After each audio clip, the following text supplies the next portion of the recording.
नमस्कार, बहुत स्वागत है आप सभी का इंडिया न्यूज राजस्थान में। मैं हूं आपके साथ अपूर्वा। चलिए बुलेटिन की शुरुआत करते बड़ी और अहम खबर के साथ। तो इस वक्त की बड़ी खबर आपको बता दें, तीनों कांग्रेस उम्मीदवार नामांकन करने के लिए पहुंचे हैं। बड़ी खबर इस वक्त की, सुरजेवाला, वासनिक और तिवारी नामांकन भरने के लिए पहुंच चुके हैं। तीनों कांग्रेस उम्मीदवार नामांकन करने के लिए पहुंचे।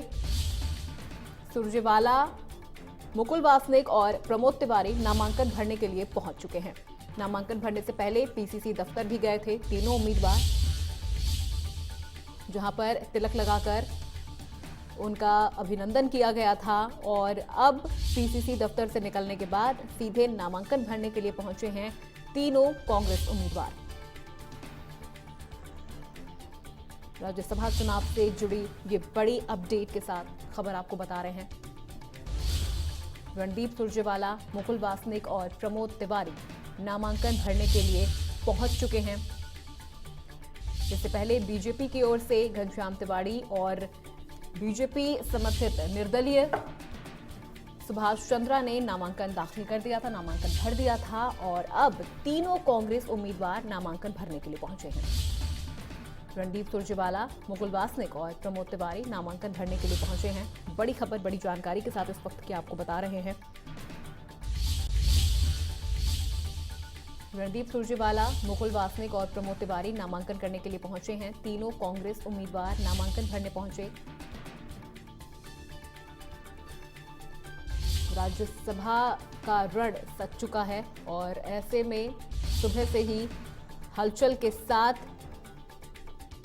ये खबरें लगातार सामने आ रही थी कि आखिर कब सभी उम्मीदवार नामांकन दाखिल करने के लिए जाएंगे। 11 बजे का समय दिया गया था। 11 बजे तक बताया जा रहा था कि सभी उम्मीदवार नामांकन दाखिल करेंगे। जैसे ही 11 बजा, उसके बाद से ही नामांकन दाखिल करने का सिलसिला शुरू हो गया। सबसे पहले बीजेपी की ओर से घनश्याम तिवारी ने नामांकन भरा। उसके बाद सुभाष चंद्रा ने भी अपना नामांकन दाखिल कर दिया।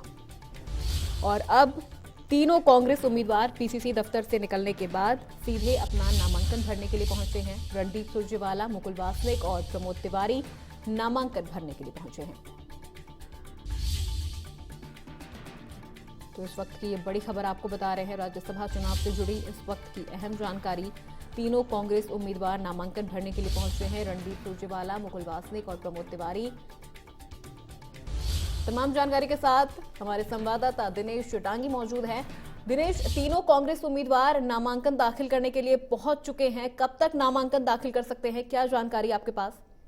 जी देखिए, कांग्रेस के तीनों ही उम्मीदवार फिलहाल विधानसभा में मौजूद है और जो नामांकन प्रक्रिया का काम है उसको निपटा रहे हैं। और थोड़ी देर बाद तीनों ही सुरजेवाला, वासनिक और तिवारी अपना नामांकन दाखिल कर देंगे। फिलहाल जो आरओ है, रिटर्निंग ऑफिसर के दफ्तर में मौजूद है। सीएम गहलोत और गोविंद डोटासरा भी उनके साथ है। और उसके बाद वो मीडिया से आकर मुखातिब होंगे और किस तरह की बयानबाजी करते हैं सबकी नजरें उस पर टिकी हुई है। और अब से थोड़ी देर पहले सुभाष चंद्रा और घनश्याम तिवारी अपना नामांकन भरकर और मीडिया से बातचीत करके अपने घर के लिए रवाना हो चुके हैं। और सुभाष चंद्रा ने बड़ी बात कही कि मैं तो मूल रूप से राजस्थान का ही रहने वाला हूँ, फतेहपुर का रहने वाला हूँ और अपने व्यापार के चलते दूसरे राज्यों में गया, तो राजस्थान मेरे लिए नया नहीं है, मैं कोई बाहरी यहाँ पर नहीं हूँ। और उन्होंने कहा कि बाकायदा निर्दलीय विधायक और अन्य विधायक भी उनके संपर्क में है, उनके कांटेक्ट में है और उनसे बातचीत करके ही उन्होंने अपना नॉमिनेशन दाखिल किया है। चुनाव की तैयारी की थी और अपनी जीत के संकेत भी दिए गए।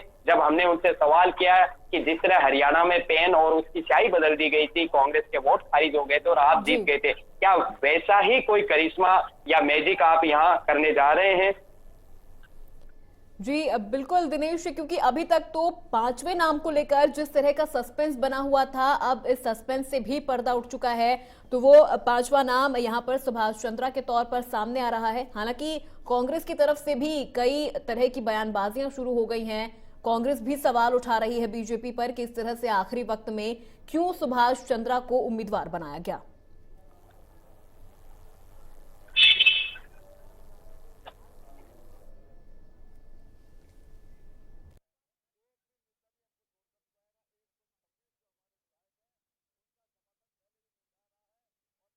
सुरजेवाला, वासनिक और प्रमोद तिवारी नामांकन भरने के लिए पहुंच चुके हैं और अब से कुछ ही देर में वो अपना नामांकन दाखिल करेंगे।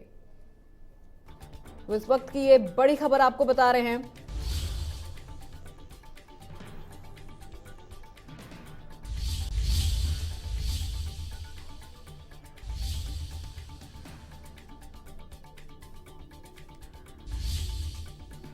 तो इस वक्त की ये बड़ी खबर, बड़े अपडेट के साथ आपको बता रहे हैं। तीनों कांग्रेस उम्मीदवार नामांकन भरने के लिए विधानसभा पहुंच चुके हैं।